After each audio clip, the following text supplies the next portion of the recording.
Sunny crime ન્યૂઝમાં આપનું સ્વાગત છે. ગુમ બાળકને ગણતરીના કલાકોમાં હેમખેમ શોધી પરિવાર સાથે મિલન કરાવતી લક્ષ્મીપુરા પોલીસ ટીમ.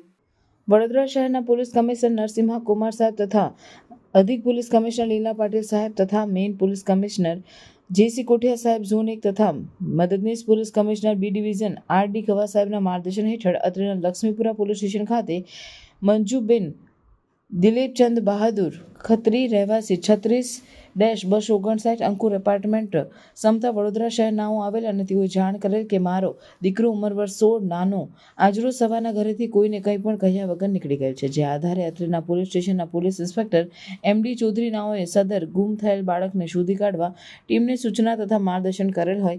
જે આધારે સ્ટાફના માણસો દ્વારા સદર ગુમ થયેલ બાળકને સીસીટીવી તથા હ્યુમન સોર્સના આધારે અલકાપુરી ખાતે આવેલ વિન્ડસર પ્લાઝા ખાતેથી શોધી કાઢેલ અને હેમખેમ અત્રે લક્ષ્મીપુરા પોલીસ સ્ટેશન ખાતે લાવી તેમના પરિવારનાઓને સોંપી પ્રશંસનીય કામગીરી કરવામાં આવેલ છે. સનસની ક્રાઇમ ન્યૂઝ ને સબસ્ક્રાઇબ કરો અને બેલ આઇકન દબાવી તાજી અને સચોટ ક્રાઇમ સમાચાર સૌથી પહેલા મેળવો.